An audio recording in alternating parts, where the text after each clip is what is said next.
Good morning, students. Welcome to our another new chapter, that is chapter number 24, Ideals of our Constitution. So, in the previous chapter, we have seen some very basic ideas or very basic things about our Constitution. So, in this chapter, we will forward all these ideas. हम लोग आगे पढ़ेंगे हमारे Indian constitution के बारे में. हमारा Indian constitution why it is very important, तो इतना इंपॉर्टेंट है हमारे लिए, वो हमने देखा पिछले चैप्टर में. उसके इंपॉर्टेंस थे, क्यों वो बनाया गया है और एक कॉन्स्टिट्यूशन करता क्या है. In this chapter we will see हमारे इंडियन कॉन्स्टिट्यूशन में क्या क्या चीजें अंदर पाई जाती है, क्या क्या चीजें हैं उसके अंदर. फंडामेंटल राइट्स हैं तो कौन कौन से हैं, ठीक है. कुछ ड्यूटीज हैं तो ड्यूटीज होती क्या है, हम उन सब चीजों को बहुत ही बेसिकली भी देखेंगे. और होता होता क्या क्या होता है वो सब देखेंगे हम लोग इस चैप्टर में. So let us start the chapter first. So first of all, basic information फिर से आप लोगों को बताई जा रही है यहाँ पर. The about the constitution of our India. So the constitution of India is a supreme law of India. ठीक है, supreme law of land होता है ये. supreme law of land का मतलब है कि सबसे ऊपर हमारे यहाँ पर कॉन्स्टिट्यूशन है. ओके. गवर्नमेंट भी जो कोई भी लॉ बनाएगी, अगर गवर्नमेंट या जुडिशरी हमारी जो है वो अगर कुछ भी काम करेंगे तो इस कॉन्स्टिट्यूशन को मद्देनजर रखते ही काम करेंगे. ऐसा नहीं है कुछ भी काम कर रहे हैं और वो कॉन्स्टिट्यूशन में है ही नहीं, ऐसा नहीं होगा. ठीक है, because it is the supreme law of our India. It was adopted by the constituent assembly. हम पढ़ चुके हैं शायद पहले भी कि कॉन्स्टिट्यूएंट असेंबली ने जो है इसको बनाया था. ठीक है, कॉन्स्टिट्यूएंट असेंबली ऑफ इंडिया ने स्टार्ट किया था इसको बनाना 26 नवंबर 1950 से. ओके, 1950 से इसको बनाना शुरू किया. और the date 26 January was chosen. देखिए 26 नवंबर 1950 को ये बन के खत्म हो चुका था. ओके, 1946 में बनाना स्टार्ट किया था, 1949 तक खत्म हो चुका था ये. ठीक है, बट 26 जनवरी 1950 हम लोगों ने क्यों चूज करी, ये डेट थोड़ी गलत लिखी है यहाँ पर. ठीक है, इट इज 1949. ओके, 26 नवंबर 1949 को हम लोग बोलते हैं कॉन्स्टिट्यूशन डे, बिकॉज इस तारीख तक हमारा कॉन्स्टिट्यूशन तैयार हो चुका था. But we adopted it on 26 January 1950 because it was the date 20 years earlier that the Indian National Congress had adopted the resolution on पूर्ण स्वराज. इससे 20 साल पहले 26 जनवरी 1930 को, ओके, 26 जनवरी 1930 को जवाहरलाल नेहरू ने रवि रिवर के किनारे बोला था कि हम लोग जो है पूर्ण स्वराज की डिमांड रखेंगे. और 20 साल बाद वो डिमांड पूरी हो जाती है, इसलिए 26 जनवरी को ही हम लोग क्या है रिपब्लिक डे मनाते हैं. और इसी दिन हमने हमारा कॉन्स्टिट्यूशन पूरी तरीके से लागू कर दिया, मतलब चालू कर दिया कि हाँ आज से भैया हमारा कॉन्स्टिट्यूशन पूरी तरीके से पावर में है. And since 1950 this day celebrated as the republic day, इसको हम जानते ही हैं सब लोग. Next, our futures of our constitution. कुछ फ्यूचर्स हम लोग पढ़ लेते हैं. इसमें बहुत सारे फीचर्स है, इनकी लाइन बहुत लंबी है, कम से कम 10 से 12 फीचर्स आपको पढ़ा सकता हूँ चाहो तो कॉन्स्टिट्यूशन के. But I have written some basic features. जैसे कि आप देख सकते हैं, India has the longest written constitution in the world. ठीक है, वर्ल्ड में सबसे लॉन्गेस्ट रिटर्न है, जिसके अंदर आज की डेट में आई थिंक 450 प्लस आर्टिकल्स है. ठीक है, आर्टिकल्स मतलब क्लॉजेस, मतलब एक चीज दूसरी चीज ऐसे करके जो 450 आर्टिकल्स के आसपास है इंडियन कॉन्स्टिट्यूशन में. और हम बात करें अगर अमेरिका की कॉन्स्टिट्यूशन की, तो वर्ल्ड का सबसे स्मॉलेस्ट है. अब आप देखिए अमेरिका कितनी बड़ी कंट्री है, उसके बाद भी उसके कॉन्स्टिट्यूशन में सिर्फ 7 आर्टिकल्स हैं. ओके, और इंडिया ऐसी कंट्री है जहाँ पे 450 प्लस है ना, 490 के आसपास पहुंच चुका है आंकड़ा अभी तो. The constitution of India has some outstanding features which distinguishes it from other constitution. कुछ बहुत बढ़िया चीजें हैं इसके अंदर जो इसे लो अदर कंट्री के कॉन्स्टिट्यूशन से अलग करती है. The fundamental rights and the federal form of government were adopted from the constitution from the USA. So fundamental rights हम लोगों ने कहाँ से लिए, यूएसए से लिए. और हमने federal form of government, federal form of government का मतलब होता है कि सेंट्रल गवर्नमेंट और स्टेट गवर्नमेंट, दो तरह की गवर्नमेंट रहेंगी. सेंट्रल गवर्नमेंट पूरी कंट्री पे राज करेगी और स्टेट गवर्नमेंट जो है एक एक स्टेट्स पे राज करेंगी, और ये दोनों मिलकर साथ में काम करेंगी. ठीक है, इस तरीके की गवर्नमेंट को हम लोग बोलते हैं फेडरल फॉर्म ऑफ गवर्नमेंट, जो इंडिया में मिलती है हमको देखने को और यूएसए में मिलती है. The directive principles of state policy were were adopted from the constitution of Ireland. या याद रखने वाली चीजें सब कुछ. ठीक है, वन वन नंबर में पूछ जा सकती हैं. फंडामेंटल राइट हमने कहाँ से लिए, फेडरल फॉर्म ऑफ गवर्नमेंट हमने कहाँ से लिया, यूएसए से. फिर directive principles of state policy हमने कहाँ से लिया, आयरलैंड से लिया। ये क्या होते हैं ये हम लोग पढ़ेंगे इस स्लाइड्स में हमारी। There are some other provisions of constitution which can not be amended by the parliament alone. Okay, amendment का देखो मतलब क्या होता है। अमेंडमेंट का मतलब होता है चेंज करना किसी आर्टिकल को, ठीक है। जैसे ये आर्टिकल्स हैं आपके, अगर गवर्नमेंट चाहती है कि यार ये आर्टिकल हम लोग चाहे तो चेंज करना चाहते हैं, तो हमें क्या करना पड़ता है, कॉन्स्टिट्यूशनल अमेंडमेंट। अमेंडमेंट मतलब चेंजेस, ठीक है। कॉन्स्टिट्यूशन अमेंडमेंट करने के लिए क्या है, अगर पार्लियामेंट जो है उसमें वोटिंग वोटिंग होती है, ठीक है। पार्लियामेंट के लोग जो है वोटिंग करते हैं, और अगर 2/3 पार्लियामेंट किसी चीज पे सहमत हो जाती है वोट करने के लिए, तो वो चीज पास हो जाती है। ओके, कि हाँ भैया ठीक है इस चीज को चेंज करा जाए। बट अगर इसमें कुछ कुछ क्लॉज ऐसे हैं, जैसे कि मान लीजिए कुछ आर्टिकल्स जो है वो अगर स्टेट के ऊपर डिपेंड करते हैं, मान लीजिए स्टेट में कोई चीज चेंज कर रहे हैं, तो फिर आपको जो है उस आर्टिकल को बदलने के लिए 50% स्टेट्स के वोट की जरूरत पड़ती है। तो थोड़ी डीप स्टडी है हमारे कॉन्स्टिट्यूशन की, इतनी ज्यादा डीप स्टडी हमको जरूरत नहीं है, हम आगे देखते हैं। कुछ बातें लिखी है हमारे कॉन्स्टिट्यूशन के बारे में। First is preamble. देखिए प्रियम्बल, ये पढ़ने से पहले आपको बता दूं मैं कि प्रियम्बल किस तरीके की चीज है आपकी है और क्या होता है ये। तो देखिए जब भी आप लोग एक कोई बुक पढ़ते हैं, मान लीजिए आप सोशल साइंस की बुक पढ़ रहे हैं, तो बुक स्टार्ट करने से पहले आपको एक इंट्रोडक्शन पेज होता है, ठीक है, जिसको आप इंडेक्स बोलते हैं। इंडेक्स में आपको चैप्टर्स के नाम दिए होते हैं कि आप इस बुक में क्या क्या पढ़ने वाले हैं, इस बुक में आपको क्या क्या मटेरियल मिलेगा। ओके, वो पूरा एक आपको इंडेक्स दिया होता है कि आपको बुक के अंदर ये चैप्टर मिलेगा, चैप्टर में टॉपिक्स होंगे, ये होगा। तो प्रियम्बल भी एक तरीके का आप बोल सकते हो ये इंडेक्स ही है। It is also a type of index of the constitution. Constitution start करने से पहले आपको सबसे पहले प्रियम्बल का पेज दिखता है। ओके, प्रियम्बल आपको बताता है कि हमारा कॉन्स्टिट्यूशन दिखने में कैसा है, इसके अंदर क्या क्या हमने चीजें अडॉप्ट की है, इसके अंदर इक्वालिटी है, इसके अंदर फ्रेटर्निटी है, इसके अंदर लिबर्टी है, और तो उसके अंदर मतलब बाकी चीजें जो जो भी आपको देखने को मिलेंगी, ठीक है। तो it is also a type of you can say index of the constitution, और you can say objective resolution बोलते हैं इसको हम, कि हमारे कॉन्स्टिट्यूशन में क्या क्या ऑब्जेक्टिव्स क्या क्या चीजें फुलफिल की गई। So the preamble to the constitution of India is a brief introductory. देखिए लिखा है इंट्रोडक्टरी, इंट्रोडक्शन है ये, मतलब starting statement that set out the guiding purpose and principles of the document. के मतलब ये जो डॉक्यूमेंट है आपका इतना बड़ा कॉन्स्टिट्यूशन, इसकी गाइडिंग प्रिंसिपल पर्पस क्या है, इसका किस चीज के लिए बनाया गया है ये, और किस प्रिंसिपल्स पे इसको बनाया गया है। मतलब इक्वालिटी के प्रिंसिपल्स पर रही है, इसमें इक्वालिटी करी जा रही है। देश में चाहते हैं कि हम लोग इक्वालिटी लाएं, हम देश में चाहते हैं हम लोग फ्रेटर्निटी लाएं, डिग्निटी लाएं लोगों में।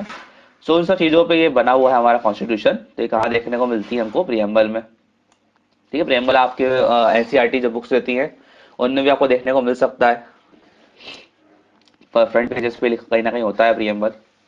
नेक्स्ट इज सॉवरेनिटी, ठीक है। सॉवरेनिटी हम देखते हैं क्या होता है। The word socialist means a country which gives an equal rights, ठीक है। ए सोशलिस्ट और सॉवरेनिटी का मतलब है कि हम लोग जो इक्वल राइट प्रोवाइड कर रहे हैं to all citizens in a national wealth under social equality, everyone must have equal status and opportunity, ठीक है। देखिए वैसे सॉवरेनिटी का मेन मतलब आपको बताऊं ना, main Athos of the meaning of this word in our Indian constitution.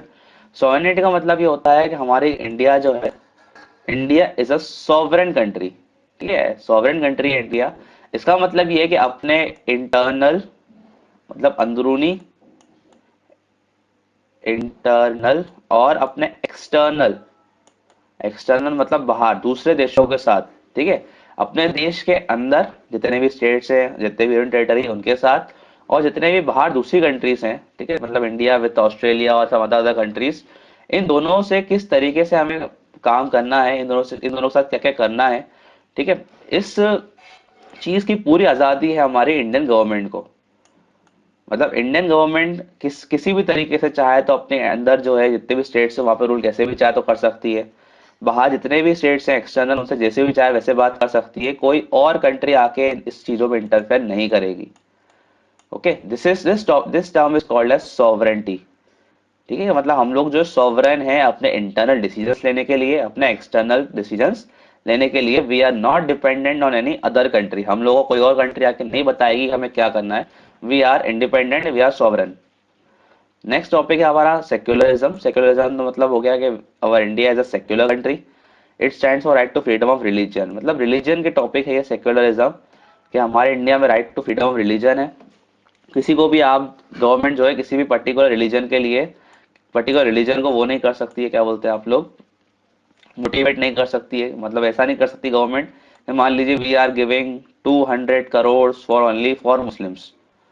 Okay, तो ऐसे मुस्लिम रिलीजन की बात करें या हिंदू रिलीजन की बात करें या किसी भी रिलीजन की बात करें, तो उसको प्रमोट नहीं कर सकती गवर्नमेंट। ठीक है, यहाँ किसी और इंसान को जो है आप गवर्नमेंट वो भी नहीं कर सकती कि आपको ये रिलीजन फॉलो करना ही करना है, बिकॉज इंडिया सेक्युलर कंट्री, किसी एक पर्टिकुलर रिलीजन की कंट्री नहीं है इंडिया। जैसे कि हम बात करें पाकिस्तान की, तो पाकिस्तान का कॉन्स्टिट्यूशन बोलता है that Pakistan is a Islamic country. मतलब वहां पे जो भी काम होगा वो किसके लिए होगा, सिर्फ इस्लाम मुस्लिम्स लोगों के लिए होगा। जो भी लॉ बनेंगे सिर्फ मुस्लिम्स के लिए बनेंगे। बट लेकिन इंडिया क्या है, सेक्युलर कंट्री। ठीक है, किसी एक पर्टिकुलर रिलीजन के लिए सब चीजें नहीं होंगी। Next is democracy. डेमोक्रेसी में पता ही है, everyone has right to vote. ठीक है, universal adult franchise who are above 18 years and above has right to vote. कोई भी जो 18 साल से ऊपर है उसे राइट टू वोट है। ठीक है, और इस चीजों को हम बोलते हैं डेमोक्रेसी। इसके बारे में हम जानते ही हैं बड़े अच्छे तरीके से। India is democratic country. ठीक है, और जो भी 18 साल से ऊपर होता है, यस, और ही और she has right to vote. Next is federalism. Federalism हमने अभी पढ़ा। फेडरल मतलब India is a federal form of government. Federal में क्या होता है कि इंडिया में दो तरह की गवर्नमेंट होती है। आपकी एक सेंट्रल गवर्नमेंट, जिसके आज हेड है हमारे प्राइम मिनिस्टर नरेंद्र मोदी, और हमारी स्टेट लेवल गवर्नमेंट। हम लोग रहते हैं एमपी स्टेट में, तो एमपी स्टेट की अलग गवर्नमेंट है, जिसके अभी सीएम हैं मिस्टर शिवराज सिंह चौहान। तो दोनों की पावर अलग अलग है, दोनों के काम अलग अलग है, दोनों मिलके काम करते हैं। इस तरीके की गवर्नमेंट को हम लोग बोलते हैं फेडरल फॉर्म ऑफ गवर्नमेंट और फेडरलिज्म। पावर जो है आपकी डिवाइडेड है गवर्नमेंट में between the centre and the state government. State ही है, और इक्वल पावर्स जो है वो बटी हुई हैं। जो सेंट्रल गवर्नमेंट का काम है सेंट्रल के पास है, जो स्टेट का काम है वो स्टेट के पास है। देखिए है क्या हमारे इंडियन कॉन्स्टिट्यूशन में, हमारे Indian constitution we have three types of list. काम की तीन लिस्ट है हमारे कि पावर क्या क्या होंगी। एक लिस्ट है यूनियन लिस्ट। वो लिस्ट में जितनी भी चीजें होंगी, मतलब उन चीजों पे काम करने का अधिकार सिर्फ सेंट्रल गवर्नमेंट को होगा। फिर नेक्स्ट है आपकी स्टेट लिस्ट। ठीक है, उसमें जो भी टॉपिक्स आएंगे आपके, उन चीजों पे काम करने का अधिकार सिर्फ स्टेट को होगा। फिर आती है कॉन्करेंट लिस्ट। कॉन्करेंट लिस्ट का मतलब हुआ कि उन चीजों पे काम करने का अधिकार दोनों का होगा, जो चाहे वो कर ले। अगर मान लीजिए दोनों ने ही एक जैसे लॉ बना दिए किसी एक पर्टिकुलर टॉपिक पर, तो जो लॉ है वो सेंट्रल गवर्नमेंट का प्रिवेल कर जाएगा। मतलब मान लीजिए दोनों ने बोला कि एजुकेशन पे ही काम करना है। इन्होंने बोला कि एजुकेशन में we want to give reservation 70%, पर यूनियन ने बोला नहीं नहीं नहीं, वी वांट टू गिव 50%। उसी टॉपिक पे बोल दिया कि हम लोग 50% चाहते हैं देना। तो स्टेट गवर्नमेंट की बात नहीं मानी जाएगी, बात मानी जाएगी सेंट्रल गवर्नमेंट की। तो मतलब फेडरलिज्म में भी स्टेट को पावर थोड़ी कम है और सेंट्रल को पावर थोड़ी सी ज्यादा है। Democratic Republic. The preamble declares India to be a republic. India is also a republic country. A democratic republic refers to a government chosen by people. Republic form of government का मतलब होता है ऐसी government which is chosen by the people. लोगों के द्वारा choose की गई है वो government. India has an elected head of state. ठीक है, स्टेट का जो हेड होता है वो इलेक्टेड है हमारे यहाँ पर, चाहे वो पीएम की बात करें चाहे हम सीएम की बात करें, दोनों ही इलेक्शन में जीत के ही आते हैं। As oppose to the hereditary head of the state in monarchy. ठीक है, वैसे मोनार्की की बात ये बताई गई है कि मोनार्की में जो आता है, मोनार्की मतलब आपका राजा महाराजा वाला टाइम, जो आज मुस्लिम कंट्री में चलता है। तो वहाँ पे जो है जो राजा महाराजा आते हैं वो कोई इलेक्शन जीत के तो नहीं आते। That's why they are not called as republic country. Who wields power for a fixed term in India? The president is the head of the state. जैसे इंडिया में president is the head of the state and prime minister is the head of the government. ठीक है, prime minister government के head इसलिए because ये election जीत कर आते हैं। ठीक है, आपके प्राइम मिनिस्टर होते हैं he come on the post by winning the elections, और प्रेसिडेंट को चूज किया जाता है। ठीक है, प्रेसिडेंट जो भी गवर्नमेंट बनती है वो बैठकर वोटिंग करती है कि किसको हमें बनाना प्रेसिडेंट। इसलिए जो रियल पावर्स है हमारे इंडिया में, that is not with the president. President के पास नहीं है पावर रियल। हमारे इंडिया में रियल पावर्स हैं प्राइम मिनिस्टर के पास, क्योंकि वो जीत कर आ रहे हैं इलेक्शंस में। इसे कहते हैं parliamentary form of government. Next is fundamental rights. Fundamental rights क्या होते हैं और कितने फंडामेंटल राइट्स हैं हमारे इंडियन कॉन्स्टिट्यूशन में? हमें मुझे बताइए फंडामेंटल राइट्स हमने कहाँ से लिए? अभी थोड़ी देर पहले हमने पढ़ी ये चीज। यस, हम लोगों ने फंडामेंटल राइट्स जो है वो यूएसए से लिए हैं। यूएसए के कॉन्स्टिट्यूशन में थे ही, हम लोगों ने वहां से कॉन्सेप्ट लिया। The fundamental rights in Indian constitution act as a guarantee. ये क्या क्या है? एक तरह की गारंटी है that all Indian citizens can and will live their lives in a peace as long as they live in Indian democracy. तो ये कुछ गाइडिंग प्रिंसिपल्स हैं, कुछ गारंटी देते हैं इंडियन सिटीजन्स को कि अगर आप इंडिया में जन्मे हैं, इंडिया के आप सिटीजन्स हैं, तो ये कुछ चीजें आपको गारंटी के तौर पर मिल रही हैं। Fundamental rights are essential human rights. तो क्या है, अधिकार है हमारे। राइट्स मतलब अधिकार, मतलब हमें ये चाहिए ही चाहिए। अगर हम यहाँ पैदा हो गए तो हमें ये चीज हमारा अधिकार है, हम इसे मांग के या किसी भी तरीके से ले सकते हैं। That are offered to every citizen irrespective of caste, race, creed, place of birth, religion और जेंडर। मतलब हमारा इस चीज को सबको इक्वल अधिकार होगा, भले वो किसी भी कास्ट से आए, किसी भी रेस से आए, किसी भी क्रीड से, किसी भी प्लेस से आता हो, उसका कोई भी रिलीजन हो, कोई भी जेंडर हो। ठीक है, उस पर उस राइट्स का अधिकार है, बराबर है सबका। The constitution of India gives us 6 fundamental rights. ठीक है, हमारे इंडियन कॉन्स्टिट्यूशन में हमारे 6 फंडामेंटल राइट्स हैं, बड़े बड़े। ठीक है, कौन कौन से होते हैं, let us see. First is right to equality. ठीक है, राइट टू इक्वालिटी सबसे पहला फंडामेंटल राइट है। तो राइट टू इक्वालिटी, इक्वालिटी मतलब बराबर, सब बराबर है इंडियन इंडियन कॉन्स्टिट्यूशन में। ठीक है, कॉन्स्टिट्यूशन सबके लिए बराबर है, ऐसा नहीं कि यार सिर्फ हिंदूज पे ज्यादा लग रहा है या मुस्लिम्स पे कम लगे, ऐसा नहीं हो सकता कुछ भी। It is equal among everyone. Has been given in the constitution from article 14 to 18। ठीक है, आर्टिकल्स होते हैं आपके कॉन्स्टिट्यूशन में, पढ़ा है आपको मैंने। तो आर्टिकल नंबर 14 से लेकर 18 तक राइट टू इक्वालिटी है आपका।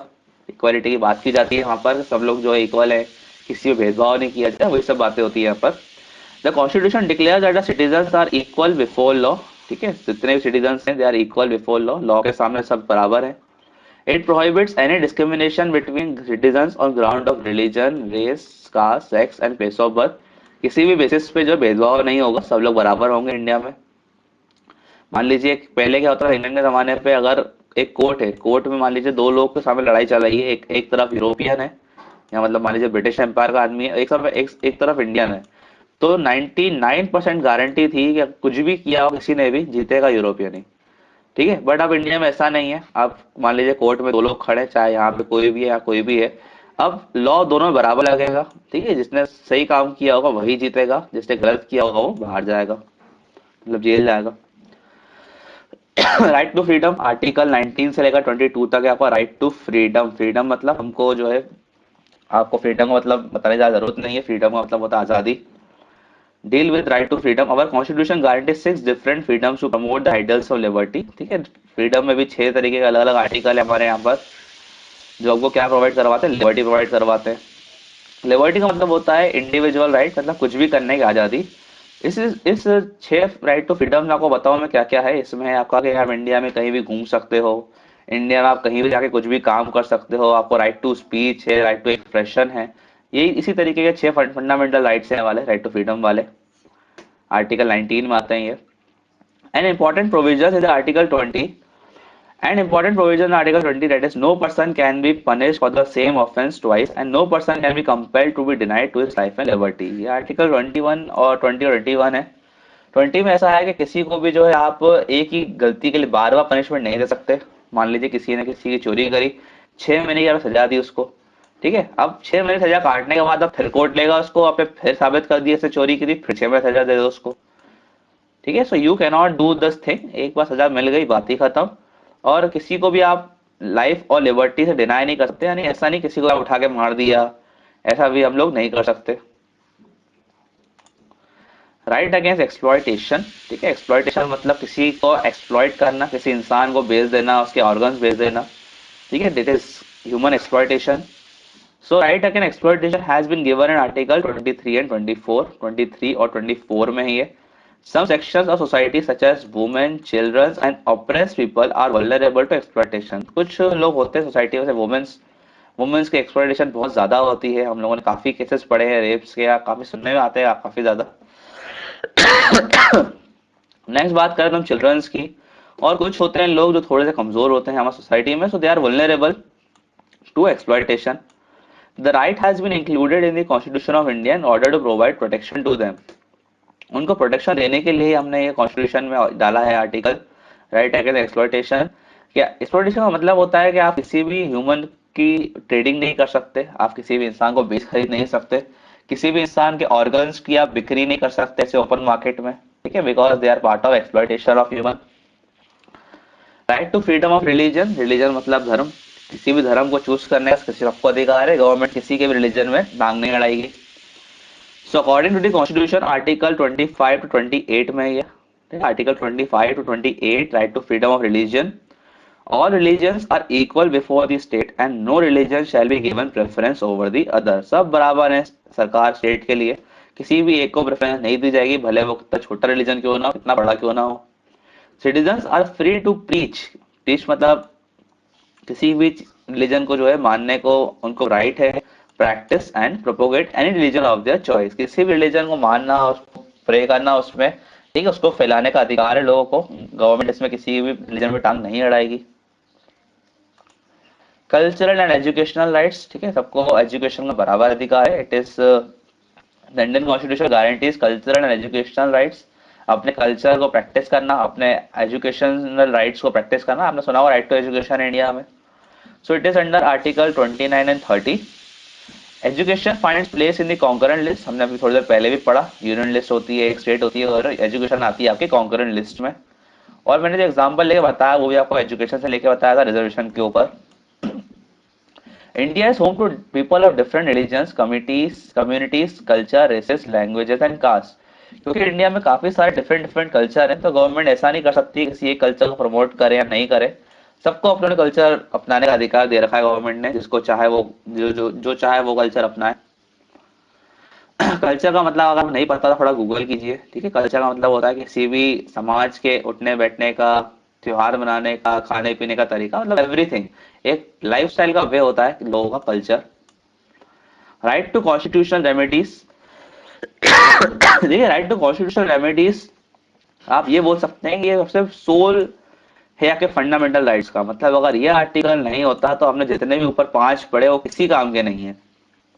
इसका मतलब क्या होता है, the right makes other rights effective. बाकी पांच राइट्स को इफेक्टिव करने का अधिकार और इफेक्टिव करने का काम ही इकलौता राइट करता है, राइट टू कॉन्स्टिट्यूशनल रेमेडीज। अगर ये ना हो तो आगे जो पांच हमने पढ़े वो किसी काम के नहीं रहेंगे। आर्टिकल हम पढ़ते हैं क्यों ऐसा बोल रहा हूं मैं। आर्टिकल 32 में ये पहली बात तो ये, article 32 gives us all citizen a right to move to judiciary for the enforcement of the right. देखिए होता क्या है, राइट टू कॉन्स्टिट्यूशनल रेमेडी का मतलब है कि अगर ऊपर हमने जितने भी पांच फंडामेंटल राइट पढ़े, अगर हमें पांच फंडामेंटल राइट हमसे कोई छीनता है या हमें नहीं मिल पाते हैं, तो हम लोग जो है क्या कर सकते हैं, we can go to supreme court directly. ठीक है, हम लोग क्या कर सकते हैं, मान लीजिए हमें राइट टू इक्वालिटी नहीं मिल रही, किसी ने, हम स्टेट गवर्नमेंट ने मान लीजिए हमारे साथ भेदभाव किया, हमें मना कर दिया कि भैया तुम जो है इस कास्ट के नहीं हो हमारी, हम तुम्हें नौकरी नहीं देंगे। So it is against the right to equality. So you can move directly to supreme court कि भाई हमारा जो राइट टू इक्वालिटी है, मेरे फंडामेंटल राइट्स है, उसको ब्रीच किया गया है। मतलब अपने राइट्स को अधिकार मांगने जाना सुप्रीम कोर्ट में, ये खुद भी एक फंडामेंटल राइट है। ठीक है, अपने राइट्स को फुलफिल करवाना, अपने राइट्स को मनवाना, ये खुद भी एक फंडामेंटल राइट है हमारे इंडियन कॉन्स्टिट्यूशन में अंडर आर्टिकल 32। ठीक है, if a fundamental right has been violated by the state और any other person, then a complaint can be filed in supreme court और हाई कोर्ट। ठीक है, आप कंप्लेंट फाइल कर सकते हो सुप्रीम कोर्ट, हाई कोर्ट में, और कंप्लेंट फाइल करने का भी आपको पूरा अधिकार है, क्योंकि it is also a fundamental right. Next है फंडामेंटल ड्यूटीज। ड्यूटीज मतलब आपके कुछ राइट्स है तो आपके कुछ काम भी आपको मिलने चाहिए। आपको अगर अधिकार मिले हैं तो अधिकार के साथ कुछ काम भी होने चाहिए, कंट्री में ड्यूटीज होनी चाहिए। द 42nd अमेंडमेंट मतलब ये आपके अमेंडमेंट करके कुछ चेंज करके जोड़ा गया इंडियन कॉन्स्टिट्यूशन में। पहले नहीं थे ये, हमारी कॉन्स्टिट्यूशन असेंबली है उसने इनको नहीं जोड़ा था, क्योंकि उनको लगा कि लोगों को पता होगा कि ड्यूटीज तो होनी ही चाहिए, अगर एक कंट्री में हम लोग राइट्स मांग रहे हैं तो कुछ ड्यूटीज भी होनी चाहिए हमारी। पर लोगों ने जो ड्यूटीज नहीं मानी तो बाद में इसको जोड़ा गया 42nd अमेंडमेंट में 1976 में। क्या क्या ड्यूटीज होती है हमारी, कुछ एग्जाम्पल दिए ड्यूटीज है, इससे बहुत सारी है, 10 to 11 ड्यूटीज हैं। कुछ एग्जाम्पल दिए जैसे कि to develop the scientific temper, humanism and the spirit of inquiry and reform. ठीक है, थोड़ा साइंटिफिक टेम्पर हम लोग रखेंगे, ह्यूमनिज्म रखेंगे, ठीक है, जानवर जैसा बर्ताव नहीं करेंगे इंडिया में, थोड़ा इंसानों से करेंगे। To value and preserve the rich heritage of our composite culture, हमारा जो इंडियन कल्चर है उसकी थोड़ी रिस्पेक्ट करेंगे, उसकी वैल्यू करेंगे। To uphold and protect the sovereignty, unity and integrity of India, India की सोवेरेनिटी, यूनिटी और इंटीग्रिटी को हम लोग जो है बना के रखेंगे, प्रोटेक्ट करके करेंगे। To defend the country and render national service when called upon to do so, मतलब हम इंडिया की जो सर्विस है, मतलब आर्मी की सर्विस है या कभी वॉर और हो गया तो कोई भी अगर जरूरत पड़ी देश को तो हम वो चीज करेंगे, देश को अगर पैसा चाहिए तो वो भी देंगे। ड्यूटी सी हमारी कुछ। नेक्स्ट है हमारा डायरेक्टिव प्रिंसिपल्स। हमने पहले पढ़ा था डायरेक्टिव प्रिंसिपल्स क्या होते हैं। देखिए डायरेक्टिव का मतलब क्या हुआ, दिशा, डायरेक्शन। आपको ये क्या दिखा रहे हैं, ये डायरेक्शन दिखा रहे हैं कि भैया इस दिशा में जाइए। ठीक है, तो ये किस चीज की दिशा दिखा रहे हैं, किसको दिखा रहे हैं, ये प्रिंसिपल्स हैं। ठीक है, किसके लिए हैं, ये स्टेट के लिए। मतलब ये directive principles of state policy इस शब्दों में लिखा है। ये क्या कर रहा है, ये स्टेट को पॉलिसी बनाने के लिए क्या दिखा रहा है, दिशा दिखा रहा है। मान लीजिए स्टेट मतलब सरकार जो है इसको कोई पॉलिसी बनानी है, तो पॉलिसी कैसे बनाए और पॉलिसी में क्या क्या रखे। ठीक है, वो चीजें आपको बताती है directive principle of state policy. क्या आप जो है मान लीजिए एजुकेशन के लिए बना रहे हैं, तो एजुकेशन में आपको जो है सबको लेके चलना, इक्वल इक्वल लेके चलना सबको। ठीक है, सबको एजुकेशन का राइट होना चाहिए इंडिया में। इफ ही और शी इज बिलो 14 ईयर्स, ये 14 साल तक हमारे इंडिया में अभी है। They are the guidelines for a state for framing laws for citizen. ठीक है, हम लोग सिटीजन के लिए लॉ कैसे बनाए, उसके लिए गाइडलाइंस चाहिए। मतलब इस तरीके से लॉ बनाने चाहिए, लॉस में ये चीजें होनी चाहिए। These are directions to framing the law. These are the provisions set out in a part 4 of the constitution. Constitution के आर्टिकल्स में तो बहुत सारे आर्टिकल्स हैं इसके। I think it starts from article 35 से लेकर आपके 50 तक है ये। They are fundamentals in government governance of the country. काफी इंपॉर्टेंट है हमारे कंट्री के गवर्नेंस में। They help to maintain the ideals of equality and liberty in a country. Country में जो इक्वालिटी और लिबर्टी बनाए रखते हैं, हमने अभी भी देखा कि इक्वालिटी जो है बनाए रखनी चाहिए, उसमें ये सब चीजें बताई गई हैं बस। They are termed as the conscience of the constitution by Supreme Court. Supreme Court ने इसको बोला कि दे आर कंसाइंस। कंसाइंस मतलब हमारे विवेक, हमारे दिमाग से बनी हुई चीजें हैं ये। कोई भी अगर गवर्नमेंट ऐसा लॉ बना रही है, मान लो बेवकूफ सा लॉ बना दिया गवर्नमेंट ने, तो वो डीपीएसपी को फॉलो नहीं कर रहा है। ठीक है, पर अगर गवर्नमेंट ने कोई लॉ बनाया है और वो डीपीएसपी को फॉलो कर रहा है, करके बनाया गया है, मतलब अपने आप वो लॉ कैसा हो गया, अच्छा हो गया। ठीक है, अपने आप वो लॉ बढ़िया बन जाएगा। ठीक है, गवर्नमेंट को कोई भी लॉ बनाना है तो इनको मद्देनजर रखते हुए बनाए, वो लॉ अपने आप अच्छा हो जाएगा और बढ़िया काम करेगा। अगर नहीं बनाएंगे तो लॉ बेकार है, लॉ किसी काम का नहीं है। So the last, thank you. ठीक है, वीडियो आप चाहें तो अपने हिसाब से स्लो, फास्ट, क्वालिटी अपने हिसाब से सेट करें, बस बार बार देखते रहें इन वीडियोस को। ठीक है, काफी बार अगर आपको मेरी चीज समझ में नहीं आती है तो आप वीडियो को जो पॉज करके पढ़ सकते हैं, फिर सुन सकते हैं। चाहे तो अपने हिसाब से कुछ नोट्स बना लें। ठीक है, इट इज अपॉन यू। काफी इंपॉर्टेंट चैप्टर था हमारे सोशल साइंस में ये चैप्टर बार बार आता रहेगा आपको काफी सालों तक। ठीक है, आप लोग याद कर लीजिएगा जो जो इंपॉर्टेंट पॉइंट्स मैंने अंडरलाइन किए हैं, आपको मैंने बार बार बोले। जैसे आर्टिकल्स कौन कितने होते हैं, कौन कौन से आर्टिकल्स फंडामेंटल राइट्स के, 6 फंडामेंटल राइट तो आपको रट लेने चाहिए बिल्कुल। ठीक है, कहीं भी कोई भी पूछ सकता ही है कि आर्टिकल इससे लेकर इस तक कौन सा फंडामेंटल राइट है। इस आर्टिकल, इस फंडामेंटल राइट का मतलब क्या है, मेन मीनिंग क्या है, what do mean by equality, sovereignty, fraternity, secularism का मतलब क्या होता है, what is preamble, what are the main purpose of preamble, ये सब पता होना चाहिए आपको। So in the last, thank you